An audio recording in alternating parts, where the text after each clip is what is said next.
Jai Hind everyone, I welcome you all to Awakening classes. So while going through your comment section, I have seen कि कुछ बच्चे ऐसा comment कर रहे हैं कि सर आपने बोला था इंग्लिश का लेक्चर लाने के लिए in the very last week, but अभी तक लेक्चर नहीं है. देखो, I was ready with the lecture, but the thing is that I was busy in your current affair session as well as specialisation revision session.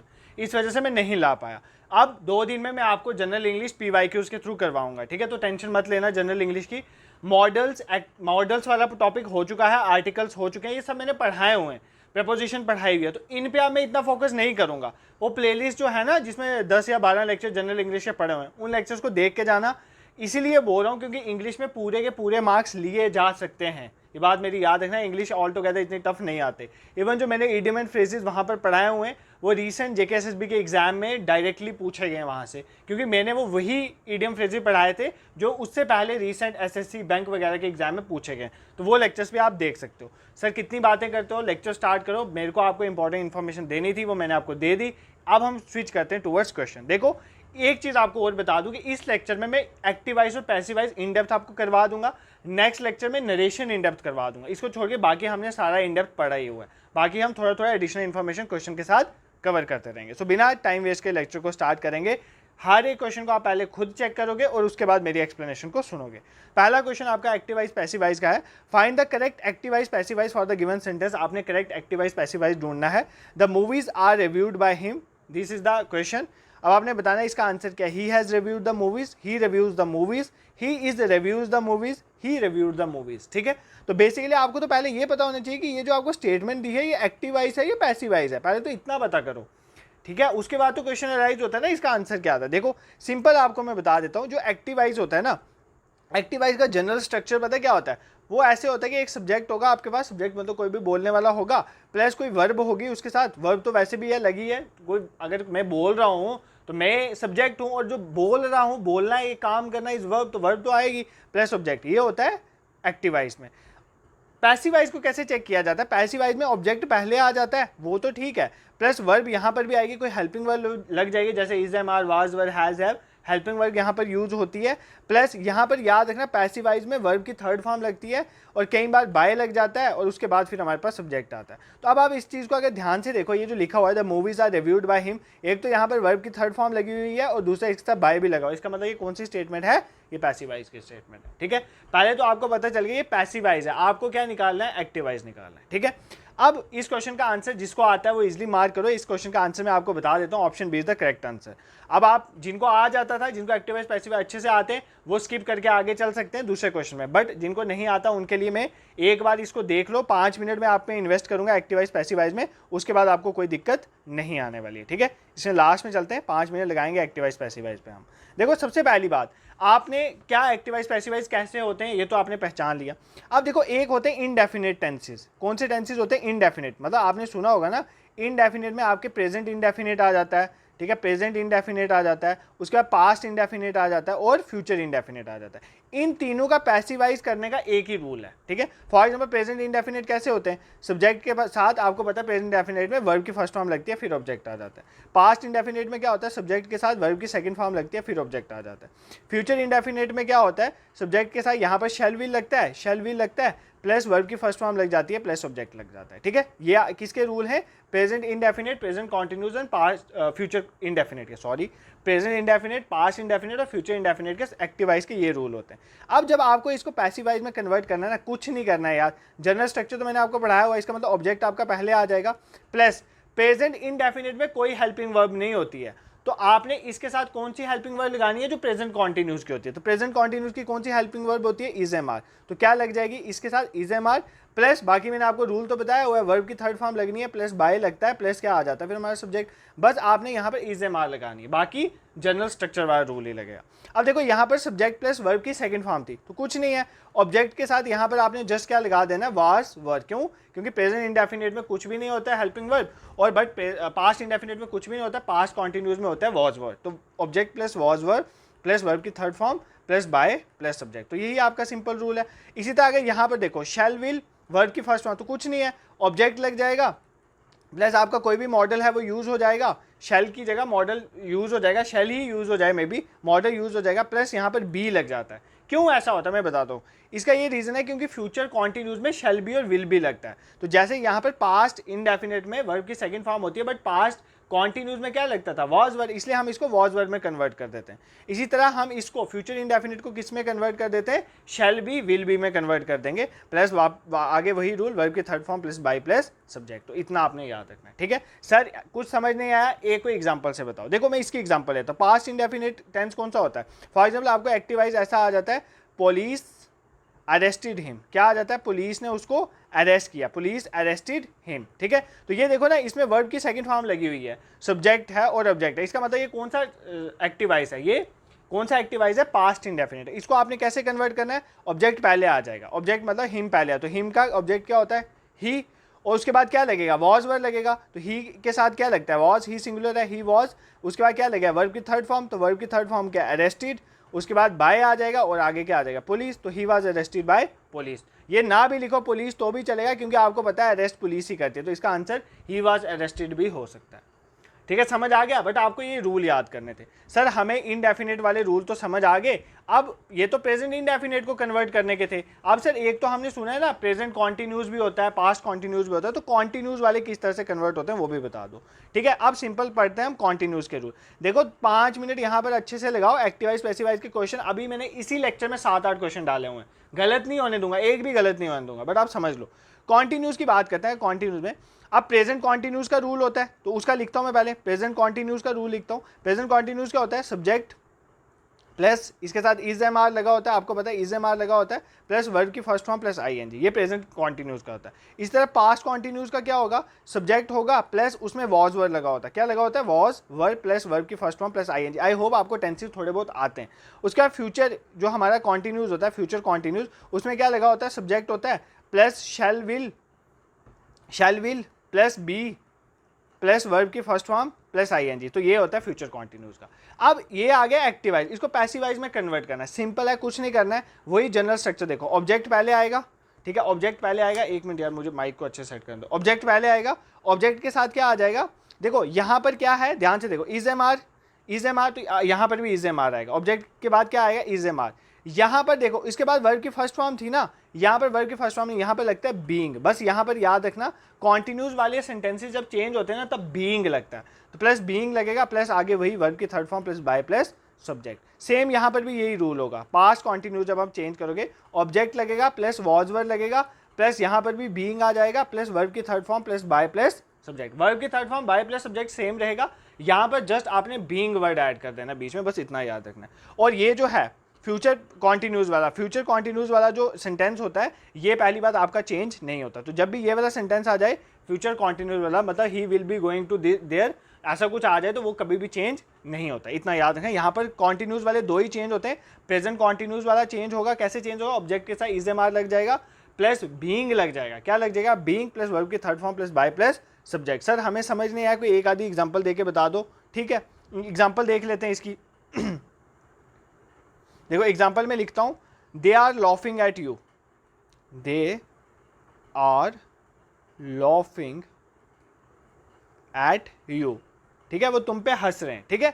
अब देखो, अब इसको कैसे चेंज करोगे, they are laughing at you, तो object को पहले लाओ यू, उसके बाद मैंने आपको बोला था क्या आएगा, हेल्पिंग वर्ब जो भी है वो आएगी, यू आर, उसके बाद आपने बीइंग लगाना है, वर्ब की थर्ड फॉर्म लगानी है, लॉफ्ट की थर्ड फॉर्म क्या आ जाएगी, लॉफ्ट, ठीक है, लॉफ्ट एट देखो ना, लॉफिंग एट था ना, लॉफ्ट एट बाय देम, ठीक है, बाय लगेगा और वर्ब की थर्ड फॉर्म लगेगी, दे की थर्ड फॉर्म देम आ जाएगी, देगा देम आ जाएगा, सॉरी थर्ड फॉर्म तो हम लगा चुके हैं, लॉफिंग की लॉफ्ट, ठीक है। तो क्या हुआ बेसिकली, हमने सबसे पहले क्या लिया, ऑब्जेक्ट लिया, उसके बाद हेल्पिंग वर्ब सेम ली जो होती है, उसके बाद मैंने बीइंग ऐड किया, उसके बाद क्या, वर्ब की थर्ड फॉर्म आई और बाय देम, तो ऐसे आपने याद रखना है। ऑल्दो ये मैं आपको इसीलिए बता रहा हूँ, ध्यान से सुनो, ये मैं इसलिए बता रहा हूँ क्योंकि अगर कोई मुश्किल आ जाए आप कर लो, अदरवाइज जो एक्टिवाइज पैसिवाइज होते हैं उनको जब हम कन्वर्ट करते हैं ना तो इनकी जरूरत ही नहीं पड़ती, मैं उसके बिना भी आपको करवा दूंगा, बट कोई आपको दिक्कत नहीं रहे दिमाग में कि हमने फॉर्मूलाज नहीं देखे, तो इसलिए मैं आपको बता रहा हूँ, ठीक है। नेक्स्ट करते हैं, ये आगे हमारे किसके टेंसेज आगे कंटिन्यू, उसके बाद लास्ट टेंसेज कौन से होते हैं, परफेक्ट टेंसेज, जैसे आपने सुना होगा ना, present perfect tense, past perfect tense, future perfect tense, वो कैसे चेंज होते हैं वो देखते हैं। देखो प्रेजेंट परफेक्ट का रूल क्या होता है, प्रेजेंट परफेक्ट का रूल होता है, प्रेजेंट परफेक्ट टेंसेज में क्या होता है, सब्जेक्ट के साथ लगता है हैज हैव प्लस वर्ब की थर्ड फॉर्म प्लस ऑब्जेक्ट, ठीक है। उसके बाद पास्ट परफेक्ट में क्या लगता है, पास्ट में यहाँ पर सब्जेक्ट के साथ हैज हैव नहीं लगता, सब्जेक्ट के साथ हैड लगता है प्लस वर्ब की थर्ड फॉर्म प्लस ऑब्जेक्ट लगता है, ठीक है। उसके बाद जो फ्यूचर परफेक्ट होता है, फ्यूचर परफेक्ट में क्या लगता है, फ्यूचर परफेक्ट में लगता है सब्जेक्ट के साथ शैल विल, क्या लगता है सब्जेक्ट के साथ शैल विल लगता है प्लस हैव लगता है प्लस वर्ब की थर्ड फॉर्म लगती है प्लस ऑब्जेक्ट लगता है। ये किसके साथ लगता है, फ्यूचर परफेक्ट के साथ। इतना आपको समझ आ गया। अब इसको चेंज कैसे करना है, अगर मैं इसको चेंज करना है ना मुझे, तो मैं क्या करूँगा, ऑब्जेक्ट के साथ, ऑब्जेक्ट तो पहले आता ही है, हैज़ हैव भी आएगा, कोई भी आपकी हेल्पिंग वर्ब हो तो वो आती है, प्लस यहाँ पर मैं क्या लगा दूंगा, बीन लगा दूंगा। क्या लगा दूंगा, बीन। बस इतना याद रखें, यहाँ पर बीन लगता है प्लस वर्ब की third form plus by plus subject, बाकी सेम है। यहाँ पर भी यही होगा, ऑब्जेक्ट होगा प्लस हैड आ जाएगा प्लस यहाँ पर भी आप क्या लगाओगे, बीन लगाओगे प्लस वर्ब की third form plus by plus subject. यहाँ पर भी यही होगा, ऑब्जेक्ट आ जाएगा प्लस यही जो आपका शैल विल है ये आ जाएगा प्लस हैव का हैव आ जाएगा प्लस आप क्या करोगे, बीन लगाओगे प्लस वर्ब की third form plus by plus subject. इतना याद रखना है कि जो कॉन्टिन्यूस वाले टेंसेज होते हैं वहाँ पर बीइंग लगता है, परफेक्ट वाले टेंसेज होते हैं वहाँ पर बीन लगता है, बाकी सेम है। ऑब्जेक्ट आएगा, बाय आएगा लास्ट पे और वर्ब की थर्ड फॉर्म आएगी, ये सब सेम रहता है, ठीक है। इतना क्लियर हो गया, टेंसेस हमने समझ लिए। अब इन टेंसेस को छोड़ के ना दो और तरह के एक्टिव वाइज पैसिव वाइज बहुत बार एग्जाम में पूछता है, तो दो कौन से एक्टिव वाइज पैसिव वाइज और एग्जाम में पूछता है वो भी हम देख लेंगे ताकि हमें कोई दिक्कत ना रहे। कोई भी अगर ऐसा एक्टिव वाइज आया है ना आपको जो इस फॉर्म में हो, किस फॉर्म में हो, टू प्लस वर्ब की फर्स्ट फॉर्म, किस फॉर्म में हो, टू प्लस, इसको ध्यान से देख लेना यार, ये पूछता है एग्जाम में, टू प्लस वर्ब की फर्स्ट फॉर्म। जहां पर भी आपको ऐसा एक्टिव वाइज दिखे टू प्लस वर्ब की फर्स्ट फॉर्म, उसको कन्वर्ट कर दो to plus be plus verb की थर्ड फॉर्म, ठीक है, इसमें कन्वर्ट कर दो। जब भी आपको ऐसा दिखे जहां पे टू प्लस वर्ब की फर्स्ट फॉर्म आई हो ना, तो वहां पर उसको क्या कर देना, अपने टू के साथ बी लगा देना वर्ब की थर्ड फॉर्म। फॉर एग्जाम्पल मैं ऐसे बोलता हूँ, you have to choose a dress, मतलब तुम्हें एक ड्रेस को क्या करना है, चूज करना है, ठीक है, तुम्हें एक ड्रेस को चूज करना है। ऑब्जेक्ट पहले आएगा, ये तो आपको पता है। अ ड्रेस सिंगुलर है तो हैव की जगह क्या आ जाएगा, हैज टू, उसके साथ बी आएगा। आप देखो ना टू, या ये देखो ना यहाँ पर ये टू प्लस टू के साथ वर्ब की फर्स्ट फॉर्म है ना, टू प्लस चूज है, टू के साथ वर्ब की फर्स्ट फॉर्म, तो इसको कैसे चेंज करना है, to plus be plus verb की थर्ड फॉर्म। तो चूज की थर्ड फॉर्म क्या होती है, चूजन, तो चूजन बाय यू, ठीक है।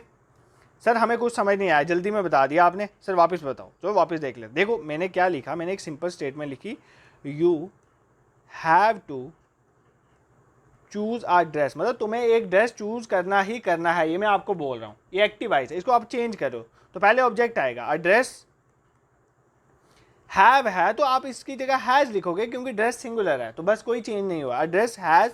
अब देखो ये टू प्लस वर्ब की फर्स्ट फॉर्म है ना, यही तो समझा रहा हूँ आपको, जब भी टू प्लस वर्ब की फर्स्ट फॉर्म आए उसको टू प्लस क्या करना है, टू के साथ बी लगाना है, टू के साथ बी लगाना है प्लस वर्ब की थर्ड फॉर्म कर दें। चूज की थर्ड फॉर्म होती है चूजन बाय, ये क्या है, सब्जेक्ट हमारा क्या है, यू, तो बाय क्या आ जाएगा, बाय यू आ जाएगा, ठीक है, simple. A dress has to be chosen by you. कुछ मुश्किल नहीं था इसमें यार, एक तो ये वाले टेंसेस पूछ लेता है, टू प्लस वर्ब की फर्स्ट फॉर्म, ये वाले देख लेना, बाकी और इतना नहीं है कि जो पूछे एग्जाम में, बट ये टू प्लस वर्ब की फर्स्ट फॉर्म वाला बहुत बार एग्जाम में पूछता है। जैसे फॉर एग्जांपल अगर हैज़ टू हैड टू भी आ रहा है ना, तो भी उसके साथ बी लगा देना होता है, वो मैं आपको क्वेश्चन के साथ साथ करा दूंगा, उसमें इतनी दिक्कत नहीं है। चलो आप क्वेश्चन पे मूव करते हैं। देखो इतना टाइम मैंने यहाँ पर इन्वेस्ट किया है ना, अब आप ध्यान से क्वेश्चन देखोगे, देखना आपके क्वेश्चन 5 मिनट में निकलते जाएंगे, ठीक है। चलो मूव करते हैं टुवर्ड्स योर क्वेश्चंस, जो ऊपर चलते हैं टॉप में। ये 40 क्वेश्चन है, 20 एक आज डिस्कस करेंगे, घबरा मत जाना, 20 नेक्स्ट लेक्चर में ले आऊंगा मैं, बट आपको ये कंसेप्ट समझना। देखो अब ये क्वेश्चन देखो, अब ये क्वेश्चन आपको आना चाहिए। क्या कह रहा है, ये था the movies are reviewed by him, movies उनके द्वारा रिव्यू करेगी, उसके द्वारा रिव्यू करेगी। देखो आर रिव्यूड था, मतलब आर किया है इसने, आर किया है, कोई यहाँ पर बीइंग नहीं लगा है, बीइंग नहीं लगा, इसका मतलब ये कॉन्टिन्यूस वाला टेंस नहीं है, इसका मतलब ये कौन सा था, ये प्रेजेंट इंडेफिनेट था, ये सिंपली प्रेजेंट। देखो ना मैंने आपको रूल में पढ़ाया था कि जो प्रेजेंट इंडेफिनेट होता है, जब हम उसको कन्वर्ट करते हैं, उसका पैसिवाइज बनाते हैं, तो क्या बन जाता है, ऑब्जेक्ट बन जाता है हमारा, प्लस उसके साथ इज एम आर लग जाएगा, प्लस वर्ब की थर्ड फॉर्म लग जाएगी, प्लस बाय लग जाएगा, प्लस सब्जेक्ट लग जाएगा, तो ये वही तो है। तो इसका एक्टिवाइज क्या आएगा, प्रेजेंट इंडेफिनेट। तो देखो प्रेजेंट इंडेफिनेट कहाँ पर है, ही हैज रिव्यूड, ये तो प्रेजेंट परफेक्ट है, ये तो नहीं हो सकता। ही रिव्यूज द मूवी, यही है प्रेजेंट इंडेफिनेट। प्रेजेंट इंडेफिनेट में क्या होता है, सिंपली आता है एस और ईएस यूज होता है, अगर ही शीट लगाओ तो ही रिव्यूज द मूवीज, इसका आ जाएगा the movies are reviewed by him. तो आपको यहाँ से समझ आएगा ये सेंटेंस कहाँ का था, प्रेजेंट इंडेफिनेट का। और भी किस तरह से आप इसको कर सकते थे, देखो सिंपली कैसे करना होता है, ही इज रिव्यूज, ये तो कोई सेंस ही नहीं है, ये तो काट दो। ये ही रिव्यूड द मूवी, ये तो चला गया पास्ट में। अगर आपका टेंस प्रेजेंट में है ना, पैसिव या एक्टिव में, अगर एक्टिव वाइज प्रेजेंट में है तो पैसिव वाइज प्रेजेंट में ही होगा, अगर पैसिव वाइज प्रेजेंट में है तो एक्टिव वाइज भी प्रेजेंट में होगा, तो ये याद रखना। तो बेसिकली ये रिव्यूड भी नहीं हो सकता है। तो ये तो था ही परफेक्ट वाला, तो बेसिकली हमारा मोस्ट अप्रोप्रिएट आंसर यहाँ से भी बी बनता था। बट अगर आपको ये चीज़ें नहीं समझ आती, ये एक अलग लेवल पे आती, तो घबराने की जरूरत नहीं है। जो मैंने पढ़ाया उसको वापस देख लेना, टेंस कैसे चेंज होते हैं और आपको समझ आ जाएगा। अभी मैंने इधर 5-6 क्वेश्चन डाले हुए, वैसे भी आपको कवर हो ही जाएगा। नेक्स्ट क्वेश्चन पे मूव करते हैं। Fill in the blanks with a suitable preposition. अब आपने यहाँ पे प्रीपोजिशन पढ़नी, प्रीपोजिशन मैंने आपको पढ़ाई हुई है अच्छे से, ठीक है। I feel asleep dash the drama, मतलब ड्रामे के टाइम पे, मतलब सो गया, मैं सो गया ड्रामे के टाइम पे, ठीक है। For the drama, on the drama, during the drama या सिंस द ड्रामा। यार अगर सिंपल भी अगर आप करो ना, आप कॉमन सेंस लगा के भी आप इसका आंसर कर सकते हो। Most appropriate answer here is option C during. तो मतलब मैं सो गया ड्यूरिंग द ड्रामा, तो ड्रामा चल रहा था, ड्यूरिंग मतलब एक काम हो रहा होता है, उसके बीच जब कुछ हो जाता है तो मतलब एक काम चल रहा था, उसके ड्यूरिंग उसी काम में मैं सो गया, तो यहाँ पर क्या आएगा, ड्यूरिंग वर्ड यूज होगा, ठीक है। अब देखो यहाँ पर फॉर और टू, इसके रिलेटेड मैं समझा देता हूँ। देखो फॉर भी डेस्टिनेशन के लिए यूज होता है, ये याद रखना, फॉर भी डेस्टिनेशन के लिए यूज होता है, टू भी डेस्टिनेशन के लिए यूज होता है। सर आप ये क्यों बता रहे हो, क्योंकि प्रपोजिशन पे मैंने सब पढ़ाया, बट ये एक एस्पेक्ट छूट गया था। For example, he is living for Jammu, वो जम्मू के लिए लीव कर रहा है, मतलब वो जम्मू जा रहा है, उसकी डेस्टिनेशन जम्मू है। दूसरा मैं बोलूँ he is going to Jammu, तो ये भी सेम चीज़ है। तो टू हो या फॉर हो, ये दोनों डेस्टिनेशन को बताते हैं, ये पॉइंट याद रखना एक। और अगर आपका वर्ड टूवर्ड्स यूज है, टूवर्ड्स का मतलब ये नहीं होता आप उस जगह जा रहे हो, टूवर्ड्स का मतलब होता है आप उस डायरेक्शन में जा रहे हो। ही इज गोइंग टूवर्ड्स जम्मू, वो जम्मू की तरफ जा रहा है। मे भी वो रास्ते में थोड़ा ही रास्ता ट्रेवल करे, 10 किलोमीटर ही जाए, जम्मू वहाँ से 100 किलोमीटर दूर है, बट वो सिर्फ 10 किलोमीटर ही जा रहा है, तो वहाँ पे टूवर्ड्स यूज़ करना है, क्योंकि वो एग्जैक्ट लोकेशन पे तो नहीं जा रहा है, बट वो उस डायरेक्शन में जा रहा है। तो जब भी सिर्फ डायरेक्शन की बात हो टूवर्ड्स आता है, जब एग्जैक्ट लोकेशन में आप पहुँचते हो, डेस्टिनेशन की बात करते हो, वहाँ पर टू यूज़ करते हो, ठीक है। अब ये ऑन वाला देख लो, इंपॉर्टेंट प्रीपोजिशन बता देता हूँ, ऑल दो प्रीपोजिशन का लेक्चर पढ़ा हुआ और वो बिना देखे तो एग्जाम में मत ही जाना, ठीक है। ऑन की बात करता हूँ। देखो ऑन क्या होता है, ऑन होता है किसी के ऊपर। फॉर एग्जाम्पल अगर आपका कोई नोटबुक है, उसके ऊपर कोई चीज़ पड़ी हुई है ना, तो मैं बोलूँगा the pen is on the notebook, तो उसके ऊपर पड़ी हुई है तो ऑन द नोटबुक आएगा, ठीक है। ऑन का मतलब होता है जब एक चीज़ के ऊपर दूसरी पड़ी हो और उसको टच भी कर रही हो, तो वो ऐसी सिचुएशन को ऑन बोलते हैं, जैसे book is on the table, तो आप ऐसा समझ सकते हो, ठीक है। एक होता है अपॉन, तो ये याद रखो, ऑन और अपॉन। अपॉन में पता क्या होता है, फॉर एग्जाम्पल आप क्या होते हो, किसी के ऊपर ही, यहाँ पर भी कोई चीज़ किसी के ऊपर ही है बट जंप करके आती है या मोशन में आती है किसी के ऊपर। फॉर एग्जाम्पल मैं बोलूँ cat jumped upon the rat, ये नहीं आएगा, cat jumped on the rat कभी नहीं आएगा। क्यों, क्योंकि ऑन में सिर्फ बताता है किसी के साथ टच में है, बट मैं जंप की बात कर रहा हूँ, मतलब जब जंप करके कैट रैट के ऊपर है, इसका मतलब कैट मोशन करके आई है रैट के ऊपर। तो यहाँ पर जब भी मोशन की बात होगी अपॉन यूज़ करोगे, जब सिंपली किसी चीज़ के ऊपर दूसरी चीज़ पड़ी हुई है उसके टच में है तो ऑन यूज़ करोगे। अपॉन में क्या होता है, आप हो तो टच में बट आप मोशन करके आए हो। फॉर एग्जाम्पल देखो ना, इन होता है अंदर, इन टू का मतलब होता है जब आप अंदर जाते हो विद मोशन। फॉर एग्जाम्पल हम बोलते हैं the line jumped into the forest, ठीक है, तो वहाँ पर इनटू यूज हो है क्योंकि वो मोशन करके फॉरेस्ट के अंदर जा रहा है। तो ये आपने याद रखना। ये कोई यार ये कुछ इंपॉर्टेंट चीज़ें जो एग्जाम में पूछी जाती हैं, देख लेना। फॉर एग्जाम्पल सिंस फॉर है, ये भी प्रीपोजिशन पूछता है। फॉर किसी पीरियड ऑफ टाइम की बात करता है। फॉर एग्जाम्पल मैं बोलूँ 10 साल, तो फॉर 10 ईयर्स, ठीक है। और सिंस होता है एग्जैक्ट पॉइंट ऑफ टाइम की बात करता है। फॉर एग्जाम्पल सिंस मॉर्निंग, ठीक है, we are preparing for this exam since morning, तो since morning, morning exact time की यहाँ पर बात हुई, तो सिंस फॉर का भी आप देख सकते हो, ठीक है। I hope this is clear to you. ये प्रीपोजिशन का क्वेश्चन है, प्रीपोजिशन मैंने पढ़ाई हुई है इसलिए मैं यहाँ पर ज़्यादा नहीं बता रहा हूँ, वो लेक्चर देख लेना। नेक्स्ट देखो, ये भी एक्टिवाइज पैसिवाइज का क्वेश्चन है। They are weaving silk saris here, वो यहाँ पर सिल्क साड़ीज बनाते हैं। ये पैसिवाइज तो नहीं है, ये आपको समझ आ गया, क्योंकि ना ही यहाँ पर बाय यूज़ है, ना ही यहाँ पर वर्ब की थर्ड फॉर्म कुछ ऐसी यूज़ है। इसका मतलब ये सिंपल एक्टिवाइज है। ये कौन सा टेंस है, ध्यान से देखो, आर वीविंग, ठीक है, आर वीविंग, तो मतलब ये प्रेजेंट कॉन्टिन्यूस टेंस है। कौन सा टेंस है, प्रेजेंट कॉन्टिन्यूस, ठीक है। किस में जाएगा, प्रेजेंट कॉन्टिन्यूस में क्या होता था, जस्ट क्या होता था, देखो क्या होता था, आएगा तो यही, पहले आएगा हमारे पास ऑब्जेक्ट, ऑब्जेक्ट है सिल्क साड़ीज, उसके बाद यही आएगा, आर ही आएगा, क्योंकि प्रेजेंट है आर वीविंग, तो आर ही आएगा, तो इसमें कोई चेंज नहीं होगा। तो उसके बाद क्या आएगा, इसका मतलब सिल्क साड़ीज तो आएगा, उसके साथ क्या आएगा, आर ही आएगा, आर ही है। बट मैंने जब आपको कॉन्टिन्यूस पढ़ाया था, मैंने आपको बोलता यहाँ पर बीइंग लगता है, क्या लगता है, बीइंग लगता है, तो आर बीइंग, उसके बाद तो देखना ही नहीं है यार, इतना ही देख लो। यहाँ पर देखो आर वोवन, तो ये तो हो नहीं सकता। वर बीइंग, ये तो भाई टेंस ही चेंज कर गया, ये बात प्रेजेंट में चल रही है, इसको पास्ट में ले गया, ऐसा नहीं होता है। एक्टिवाइज पैसिवाइज में दोनों का टेंस सेम रहता है, अगर प्रेजेंट में बात है तो प्रेजेंट में ही रहेगी, पास्ट में है तो पास्ट में ही रहेगी। ये देखो थर्ड वाला, silk saris are being woven, देखो उसके बाद क्या होता है, बीइंग के बाद वर्ब की थर्ड फॉर्म लगती है, तो वीव की थर्ड फॉर्म होती है वुवन, बाय डे का देम हो जाएगा हेयर, तो ये तो करेक्ट है, तो option C is the correct answer. समझ आ गया? एक्टिवाइज पैसिवाइज समझ आ रहे हैं? अगर आपने अच्छे से देखा होगा जो मैं नीचे आपको बताया था किस तरह से चेंज होता है, देखो यार 3 ही तो चीज़ें बताई हैं सिंपल। एक तो बताया आपको जब भी कॉन्टिन्यूस चेंज होता है वहाँ पर बीइंग लगता है, जब भी परफेक्ट चेंज होता है वहाँ पर बीन लगता है। बाकी वर्ब की थर्ड फॉर्म तो ऑब्जेक्ट तो वो चीज़ तो सब्जेक्ट तो आता ही है, बाय भी आता है वहाँ पर। उसका जो प्रेजेंट इनडेफिनेट वाले टेंसेज होते हैं उसमें आपने क्या करना है, इनडेफिनेट वाले में जो कॉन्टिन्यूस वाले हेल्पिंग वर्ब होते हैं वो यूज़ कर लेना।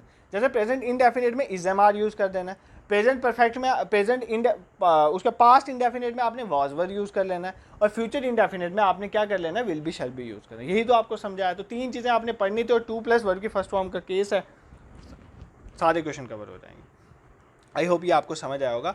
नेक्स्ट क्वेश्चन पे मूव करते हैं। यहाँ पर आपने ईडियम फ्रेजेस भरना है, ठीक है।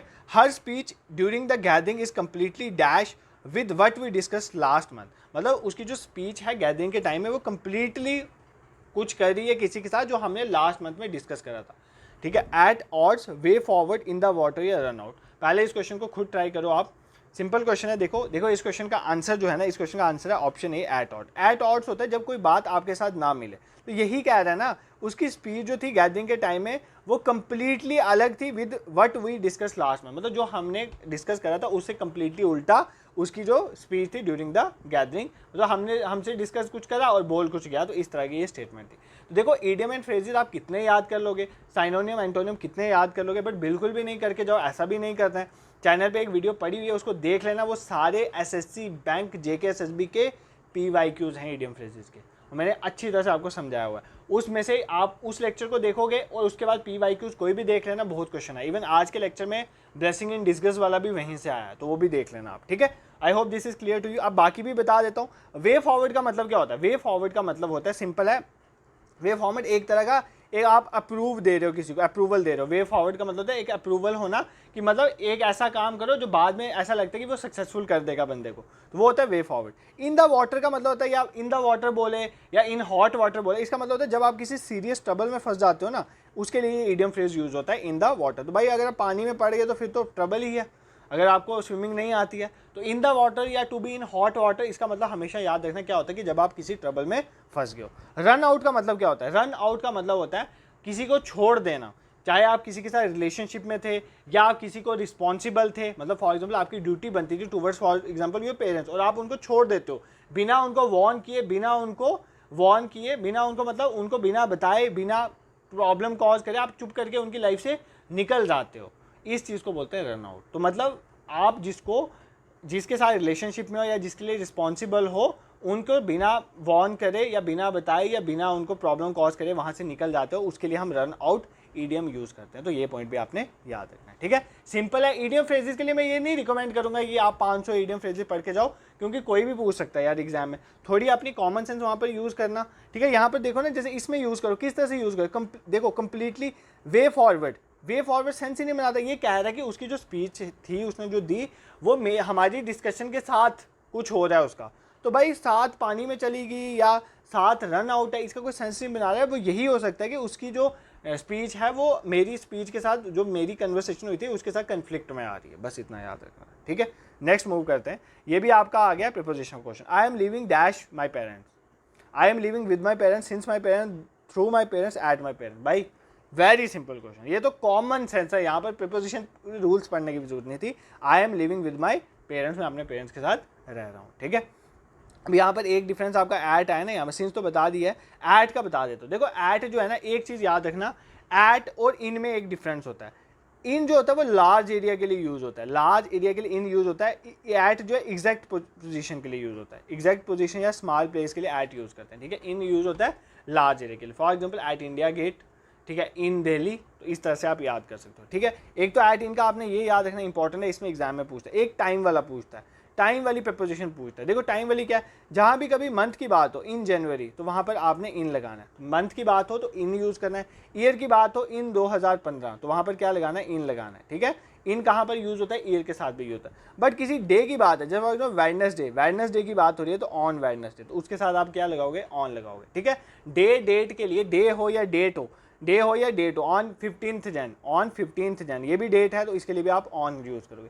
डेट डे के लिए ऑन, ईयर के लिए इन, मंथ के लिए इन। बट और की बात हो एट 6 o'clock, एट 6 o'clock, उसके लिए आप क्या यूज़ करोगे, एट यूज़ करो। रट लो भाई, घंटे से स्टार्ट करो, घंटे के लिए एट लगाओगे, डे डेट उसके बाद आते हैं उनके लिए आप ऑन यूज़ करोगे, उसके बाद जो आपके मंथ ईयर आते हैं उनके लिए इन यूज़ करोगे। सिंपल है, एज इट इज़, इतना ही याद करना है, एग्जाम के लिए relevant. Moving towards next. Sir एक्टिवाइज passivise के तो बहुत क्वेश्चन डाले, इसलिए तो पहले ही कंसेप्ट समझाया था भाई, ये ईजी है, यहाँ से नंबर लिए जा सकते हैं। देखो कहता है दे क्लीन द टेरेस, उन्होंने अपने टेरेस को क्लीन कर दिया। ये सिंपल प्रेजेंट इंडेफिनिट है भाई, सिंपल प्रेजेंट टेंस है यार, वर्ब की फर्स्ट फॉर्म लगी हुई है दे क्लीन द टेरेस। तो क्या करना था यार, पहले आपने ऑब्जेक्ट, मैं तो ऑप्शंस भी नहीं देखूंगा इस क्वेश्चन में, इतना इजी ये क्वेश्चन है। आपने पहले क्या लेना था, सबसे पहले आपने ऑब्जेक्ट लेना, ऑब्जेक्ट क्या है, द टेरेस, ठीक है। उसके बाद प्रेजेंट इंडेफिनिट में क्या होता था, एक ही रूल आपको बताया, जो भी इंडेफिनिट टेंस आएंगे कॉन्टिन्यूज वाले क्या उठा लो, हेल्पिंग वर्ब। तो टेरेस के साथ क्या हेल्पिंग वर्ब लगी, इज एम आर में से एक लगानी है तो इज आ जाएगी, तो द टेरेस इज। उसके बाद बाकी सेम रूल है, वर्ब की थर्ड फॉर्म कर देनी है, तो वर्ब की थर्ड फॉर्म क्या होती है, क्लीन। उसके बाद बाय आएगा, वर्ब की थर्ड फॉर्म बाय आएगा, प्लस सब्जेक्ट आ जाएगा, सब्जेक्ट दे था, देगा देम बन जाएगा, the terrace is cleaned by them. अब देखो ये कहाँ पर है, the terrace is cleaned by them, option C is the correct answer. तभी टाइम लगाया था पहले, इसीलिए बोल रहा हूँ, तीन चीजें याद रखो यार, इनडेफिनेट में कॉन्टिन्यूज वाली हेल्पिंग वर्ब उठा लो, और जो बाकी तो वर्ब की थर्ड फॉर्म बाय सब्जेक्ट वो तो आना है लास्ट में, वो तो हर एक में आएगा। उसके बाद कॉन्टिन्यूज वाले में क्या, बीइंग यूज करना है आपने बीच में, उसके बाद बाकी सब तो सेम आएगा। उसके बाद परफेक्ट वाले में आपने क्या करना है, बीन यूज करना। फॉर एग्जाम्पल हैज है तो हैज बीन कर दो, हैव बीन कर दो, हैड बीन कर दो, विल हैव बीन कर दो। बस इस तरह से आपने याद रखना, 2+ वर्ब की फर्स्ट फॉर्म वाला भी बता दिया। क्वेश्चन हो रहे हैं आपके PYQs हैं, मैंने कुछ खुद से नहीं लाए, ऐसे ही क्वेश्चन आपको एग्जाम में भी दिखेंगे। Moving towards next question. अब ये ना आपके कुछ एंटोनियम साइनोनियम में पूछता है, तो यहाँ पर साइनोनियम पूछा है, सिमिलर मीनिंग बताना है सर्वाइल का, ठीक है, सर्विल सर्वाइल जो भी बोलते हैं इसको, ठीक है। इसका साइनोनियम आपको बताना है। बेसिकली एरोगेंट होता है, इसका मतलब असर्टिव होता है, बॉसिव होता है, या सबमिसिव होता है, ठीक है। सर्वाइल का मतलब बेसिकली होता है, सर्वाइल का मतलब होता है हमारा सबमिसिव, मतलब जब आप स्लेवरी किसी की अलो कर देते हो ना, मतलब आप किसी के अंदर झुक जाते हो या चापलूसी करना काइंड ऑफ, वो चीज़ें आती हैं सर्वाइल। जब आप सबमिसिव हो जाते हो उसके लिए हम वर्ड यूज़ करते हैं क्या, सर्वाइल, ये याद रखना, ठीक है। एरोगेंट तो आपको पता हो गया, जो एरोगेंट इंसान होता है काइंड ऑफ। असर्टिव का मतलब क्या होता है, असर्टिव का मतलब होता है जब आप, ध्यान सुनो, जब आप अपने कोई भी आप चीज़ एक्सप्रेस करना चाहते हो और अगर आप उसको क्लियरली एक्सप्रेस कर पा रहे हो तो हम उसके लिए वर्ड यूज़ करते हैं असर्टिव, मतलब कॉन्फिडेंटली आप अपनी बात रख पा रहे हो, उसके लिए वर्ड यूज़ होता है असर्टिव। इसका उल्टा होता है टिमिड, टिमिड डरपोक के लिए भी यूज़ होता है, शाई के लिए भी यूज़ होता है, या अनकॉन्फिडेंस हो, मतलब इनकॉन्फिडेंट हो बंदा, जिसको कॉन्फिडेंस नहीं हो बोलने का, तो उसके लिए टिमिड शाई वगैरह यूज़ करता है। असर्टिव क्या होता है, जब आप कॉन्फिडेंटली अपनी बात रख सकते हो। बॉसी क्या होता है, वो पर्सन जो ज़्यादातर ऑर्डर देना पसंद करे, तो उसको बॉसी बोलते हैं। सर्वाइल सिंपली था सबमिसिव काइंड ऑफ पर्सन, मतलब जो एक तरह का स्लेवरी किसी की अलो कर दे, मतलब खुद स्लेव बन जाए काइंड ऑफ, मतलब चापलूसी करने लगे काइंड ऑफ, इस तरह के लिए हम ये वर्ड सर्वाइल यूज़ करते हैं। नेक्स्ट यहाँ पर आपने बताना था अपोजिट मीनिंग, ये एंटोनियम था, तो अपोजिट मीनिंग बताना था एस्टूट का। एस्टूट का आपने अपोजिट मीनिंग बताना है, ब्रेनली, क्लेवर, फुलिश, एड्रॉइट। एस्टूट पता क्या होता है, एस्टूट का मतलब होता है जो बहुत ही होशियार पर्सन हो, ठीक है, होशियार पर्सन, ठीक है, होशियार पर्सन मतलब जो ब्रेनली हो, जो क्लेवर हो, ये इसके क्या है, ये इसके साइनोनियम है। इसका अपोजिट था फुलिश, फुलिश, स्टूपिड, ये सारा इसका। एड्रॉइट भी एस्टूट का साइनोनियम ही है। श्रीयूड भी इसको बोलते हैं, मतलब ये क्या होता है, ये बेसिकली उस पर्सन के लिए यूज़ किया जाता है तो बहुत तेज़ तरार पर्सन होता है, उसके लिए एस्टूट यूज़ किया जाता है। क्लेवर पर्सन, ठीक है, होशियार पर्सन के लिए। उसका अपोजिट क्या आ गया, फुलिश, ये आपने याद रखना, ठीक है। Moving towards 9th question, and this is also in एक्टिवाइज passivise.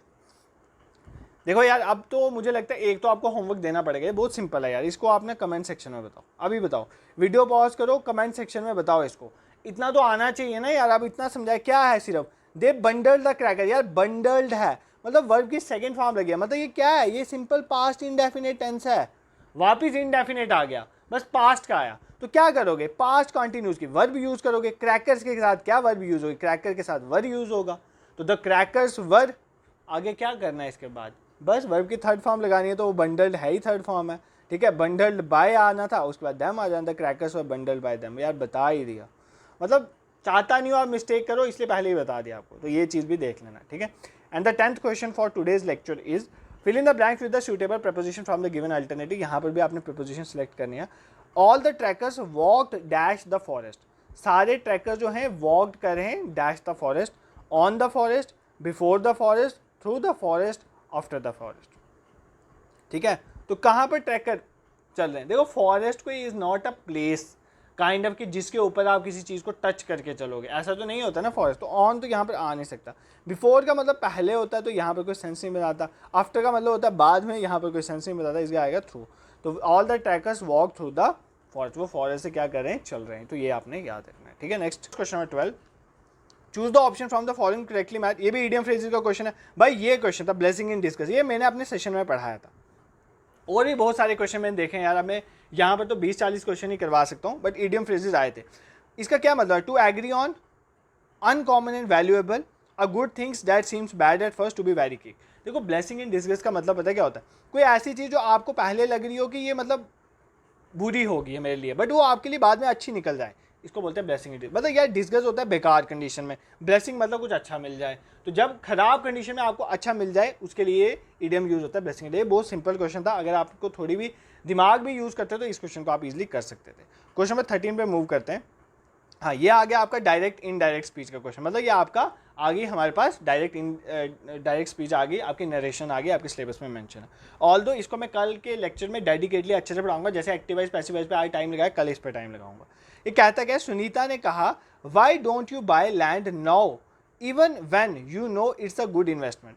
देखो सुनीता कहती है कि आप अभी ज़मीन क्यों नहीं ले रहे हो, इवन आपको ये चीज़ पता है कि ये एक अच्छा टाइम है इन्वेस्टमेंट का। JKSSB ने इस क्वेश्चन का आंसर मार्क किया था ये ऑप्शन सी, बट ये ऑप्शन सी इसका करेक्ट आंसर नहीं है। मे बी मुझे नहीं पता बाद में इसका क्या बना, वो अलग बात है, बट इसका करेक्ट आंसर ऑप्शन सी नहीं था। क्यों, JKSSB ने मुझे लगता है ये इंक्वायर्ड देखे, क्योंकि यहाँ पर क्वेश्चन पूछ रहा है तो इंक्वायर्ड यूज़ होता है वहाँ पर, तो क्वेश्चन मार्क है तो इंक्वायर्ड यूज़ होना चाहिए, ये देख के इसका आंसर ये मार्क कर दिया। बट ऐसा नहीं है, सेंस भी तो बनाना चाहिए, वो सेंस ही नहीं बना रहा है। ये क्या कह रहा है सुनिए, देखो डायरेक्ट और इनडायरेक्ट स्पीच में होता क्या, डायरेक्ट मतलब मैं सीधी बात बोल रहा हूँ, इनडायरेक्ट मेरी उस डायरेक्ट बात को आप थोड़ा चेंज करके किसी को सुना रहे हो, दैट इज इनडायरेक्ट स्पीच। मतलब बट सेंस तो वही रहनी चाहिए ना, सेंस थोड़ी चेंज होनी चाहिए। देखो क्या कहता है, सुनीता कहती है why don't you by land now, आप अभी ज़मीन क्यों नहीं खरीद रहे हो, even when you know it's a good investment, even कि आप जानते हो कि अच्छी इन्वेस्टमेंट है, बट आप क्यों ज़मीन नहीं खरीद रहे हो, आपको खरीदनी चाहिए। इसका मतलब है Sunita suggested me to never purchase land. भाई ये कहाँ बोल रहा है, वो तो कह रहा है लैंड परचेज कर, वो तो कह रही है ना लैंड परचेज कर अभी, क्योंकि ये अच्छी इन्वेस्टमेंट का टाइम है। Sunita suggested me to purchase land as it was a good investment. अब यहाँ पर क्या प्रॉब्लम थी, देखो इसमें और इसमें क्या, ऑप्शन बी में क्या है, ऑप्शन बी ध्यान से देखो, ऑप्शन बी में क्या गलत लग रहा है आपको।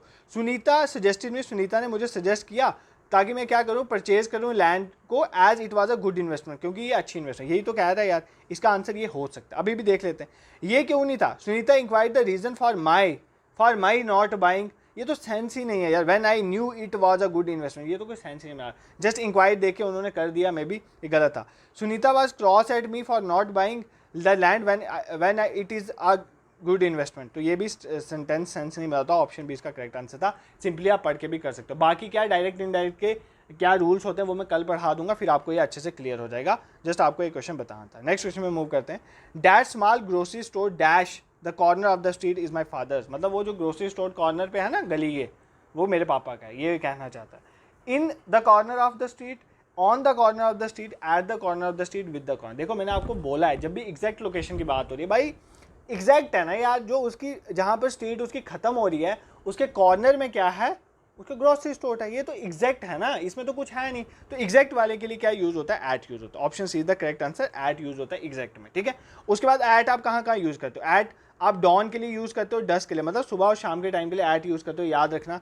डे के लिए यूज करते हो, डे ब्रेक के लिए आप एट यूज करते हो। जब सनराइज हो एट सनराइज आता है, एट सनसेट आता है, एट नून होता है, एट नाइट होता है, एट मिड नाइट होता है। ये याद कर लेना, ये कुछ ऐड यहाँ पर यूज होता है, एग्जाम में पूछता है। एट सनराइज, एट सनसेट, इनके साथ ऐट आता है, नून के साथ ऐट। कुछ मैंने ना आपको ये बताया हूँ, जब मैं प्रिपोजिशन बताई है ना, तो ये सारी चीज़ें वहाँ पर मैंने कवर करी हुई हैं, तो आप उसको जाके देख सकते हो। क्वेश्चन 15 पे मूव करते हैं।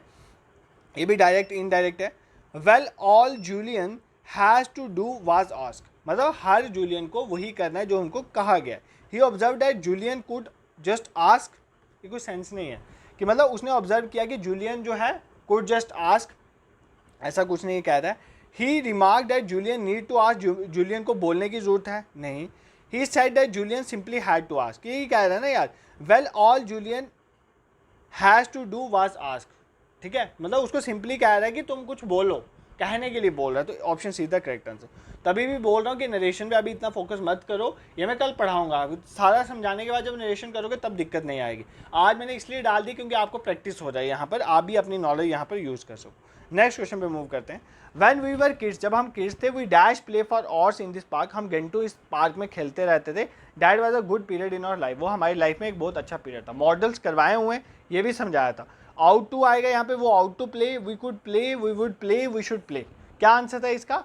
देखो कहता है कि जब हम किड्स थे वी कुड प्ले, हम खेलते थे। कुड आपकी कोई पास्ट की एबिलिटी को भी बताता है।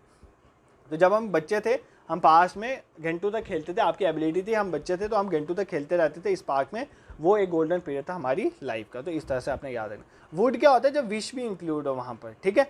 शुड क्या होता है? करने के लिए, एक आपको ड्यूटी ऑब्लिगेशन काइंड ऑफ देता है, वो शुड यूज होता है। इतना यहाँ पर इसलिए नहीं बता रहा हूँ क्योंकि ये सब पढ़ाया हुआ है और सेशन देख के जाना। I dash make sure that he performs better, I dash make sure, मैं ये मेक श्योर करूँगा कि वो अच्छे से परफॉर्म करे। I might, I should have, I would have या आई विल, क्या आएगा इसका? माइट, देखो ना यार, ये यहाँ पर बोला मेक श्योर करूँगा, मतलब यहाँ पर समझा करो यार, इसी में आंसर है। मेक श्योर मतलब एश्योरेंस दे रहा, तो माइट तो प्रोबेबिलिटी आ गई, ठीक है, ये तो प्रोबेबिलिटी आ गई। शुड हैव, वुड हैव तो आएगा नहीं यहाँ पर, ठीक है। I should have make sure, मुझे करना चाहिए था। आई वुड हैव, ये करना चाहिए था हो गया, पहले वाली बात होगी। तो आई विल मेक श्योर यार दैट ही परफॉर्म्स बेटर, मैं अच्छे से मेक श्योर करूँगा कि वो अच्छे से परफॉर्म करे, ठीक है। नेक्स्ट क्वेश्चन पे मूव करते हैं। We talk dash the solution, we talk dash the solution, यार ये तो सिंपल है। We talked about the solution, below the solution, above the solution. Below होता है नीचे, अबव होता है ऊपर, ये तो कुछ नहीं होता यार। We talked at the solution, at is not a location kind of thing. We talked about the solution, हमें सोल्यूशन के बारे में बात करनी चाहिए। देखो मैंने आपको बोला ना, इंग्लिश बहुत ईजी आते हैं एग्जाम में, बट आपको थोड़ा बहुत पता होना चाहिए। ये नहीं है कि बिल्कुल आप कोरा कागज बन के एग्जाम में जा रहे हो और इतना टाइम भी इसमें इन्वेस्ट नहीं करोगे। कॉन्फिडेंस के साथ जाना और इंग्लिश के क्वेश्चन जरूर पहुंचना, ये नहीं हो कि पेपर में आप वहां तक पहुंचो ही नहीं। बहुत ईजी क्वेश्चन होता है, आप इनको ईजिली कर भी सकते हो। Next 19 question is apple pie order, ये एक ईडियम था, इसका मतलब बताना। Apple pie order related to fruits packing in random order, related to dry fruit packing in perfect order. तो एप्पल पाई ऑर्डर का मतलब होता है, एप्पल देखो ना जिस तरह से ऑर्डर में होते हैं ना वो सारे, आपने अगर पेटीएम देखी हो एप्पल की, इसका मतलब है परफेक्ट ऑर्डर। परफेक्ट ऑर्डर के लिए यूज होता है एप्पल पाई ऑर्डर, तो ये याद रख लेना। And the last question for today's lecture is, इसके बाद जो 20 क्वेश्चन नेक्स्ट सेशन में पढ़ाऊंगा, नरेशन भी करवा दूंगा। The company computer system dash to invest in a modem, company का कंप्यूटर सिस्टम जो है उसको इन्वेस्ट करने की जरूरत है किसमें? मॉड्यूलेटर डीमॉड्यूलेटर मॉडेम में, ठीक है। Needs to invest, might invest, might की बात तो ही नहीं है यार, वो बोल रहे हैं इन्वेस्ट करने के लिए। माइट प्रोबेबिलिटी आ गया, तो प्रोबेबिलिटी कहाँ है? मस्ट, चलो आप सोच भी, कुल एबिलिटी तो यहाँ पर नहीं आएगा, मस्ट और नीड में आता है।